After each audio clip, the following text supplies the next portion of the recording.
How's it going, Jack Attackers, and welcome back to another video for you guys. Today I am going to be doing my review for Secret Invasion Season 1, Episode 3, which was titled Betrayed. And honestly, this might be my favorite episode so far, which is weird because I feel like I've seen some people online say that it was their least favorite. But I don't know, I enjoyed this episode a fair amount. I've been enjoying the whole show so far, but yeah, if I had to pick, this one would probably be my favorite. And I'm looking forward to seeing how this series wraps up, especially because of how this episode ended, which I guess let's just address that right off the bat because it was pretty shocking and I wasn't expecting the show to go down this route. Of course, Gaia dies. I mean, at least we're supposed to think she's dead. And similar to Maria Hill, I was skeptical whether or not she was actually dead or not. And episode 2 made it seem like, no, she actually is dead, yada, yada, yada. But I'm still skeptical if she actually is dead because I feel like that would be kind of a waste if they just had Emilia Clarke be in 3 episodes of the show.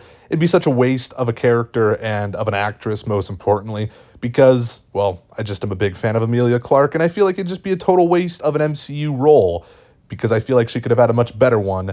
And I did see some theories on maybe this is a different Skrull that Gravik killed.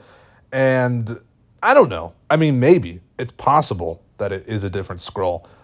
Because, they want us to think... They want to be twisty with this show.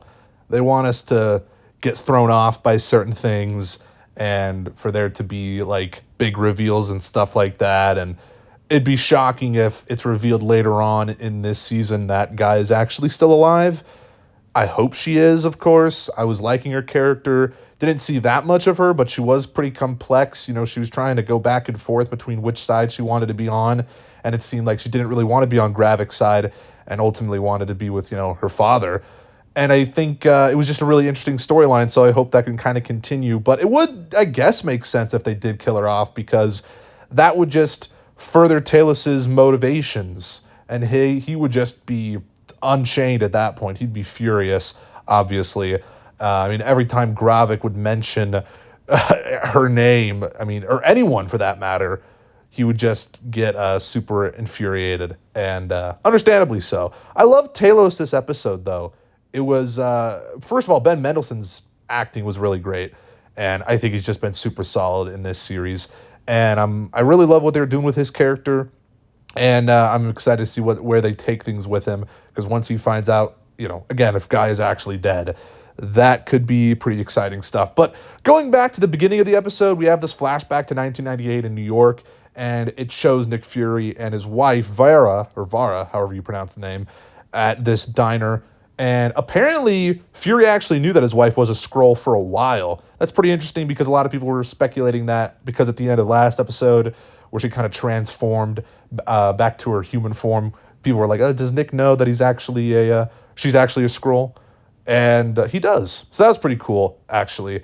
And obviously Nick Fury has this special bond with Skrulls at this point, and it's just really interesting. I'm also loving what they're doing with Nick and Talos because you can really see that their relationship's very strong, and they have a few good moments in this episode, of course, when they're infiltrating that house. And that was a very intense scene. I really enjoyed that scene, especially when Talos just shot that guy. It's pretty crazy. And yeah, Talos is kind of becoming, again, I feel like he's just becoming unchained, to be honest. He's he wants this whole Skrull business to stop. He doesn't want there to be, like a World War III. And Gravik, he's still working on the Super Skrull machine. He's still trying to cause turmoil in the world, trying to turn the humans on each other. And his plan so far is kind of working, although, of course, they do end up kind of stopping that missile strike that Gravik was telling Talos about at the restaurant, which was another great scene in this episode. Gravik just getting that knife slammed down in his hand and then, regenerating was super gross, but super cool. And Talos, again, badass in that scene. And especially when all those other Skrulls transformed into Gravik, that was scary, to be honest. And that was just one of the best scenes in the episode. Probably one of the best scenes in the whole show so far. Loved that moment. And Gravik is still really intimidating, to be honest. He's a pretty solid villain, and I'm just so excited to see once he becomes a Super Skrull and gets all those abilities that, because we saw in the trailers that he does end up ultimately getting those, like the Groot powers where he can kind of stretch his arms out and stuff like that. That'll be really cool to see in the show, in like a full action sequence. I'm super excited to see that. And yeah, I'm just loving Gravik. I think he's a really solid villain overall. And luckily, they kind of stopped that missile strike from the submarine at the end of this episode. And it was, I was worried though. I was worried. I didn't know exactly what direction they were going to take this series. And I'm just very curious to see where things go from here. But I'm loving this. I'm loving the show so far. I can say that. I'm really enjoying it. And I'm curious to see what you guys have to say about it, though. I feel like most people are liking it, but, I don't think people are thinking it's, like, great necessarily. And there's also some people who have read the comics, which, again, I've said multiple times at this point. I've never read the comics for Secret Invasion, but it was a much bigger event, apparently, in the comics.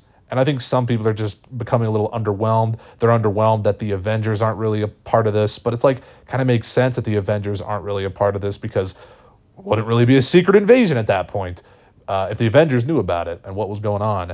And yeah, we didn't really see any of Rhodey in this episode. So that's kind of interesting. I do hope we get to see more of him, because I've been liking what they do with him in the show.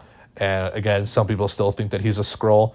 I hope not. That would really take away from, I think, a lot of the moments he's had in the MCU so far. And I love Rhodey. So, I mean, I don't know. I would feel betrayed. This whole episode obviously was titled Betrayed. So, yeah, I don't want that to be the case. But, yeah, I'm excited to see where this goes. And I did like the episode. And I hope Gaia isn't dead, because I've been liking her character. And it would just be a complete waste of Emilia Clarke in the MCU. I feel like most people can agree, but I do think there is a slight possibility that it could be a different Skrull that was there, and it just, got swapped out there, and it wasn't actually Gaia, because that would just be brutal. The fact that Gravik would maybe kill both Maria and Gaia, dang. He is just a menace, to be honest, and he's going to become a Super Skrull and screw things up even more. So that would be scary. I don't want to see that. I don't want to see him hurt anyone else that we like Talos or, God forbid, Nick. But I don't think that's going to happen. Although maybe something could happen to Nick Fury's wife. I'm kind of worried about that as well. That'd be crazy to see. But yeah, I'm a little worried, I guess. But I'm very excited to see where things go from here. But I'm just rambling now. Post your thoughts and comments down below. What did you think of this episode? Very curious to see what you guys have to say. And if you liked this video, make sure to give it a thumbs up, subscribe if you're new, and make sure to check out my Letterboxd and Twitter in the description. I'll make sure to follow back on there if you're cool, I suppose. And yeah, I guess I'll see you guys in the next one. Peace.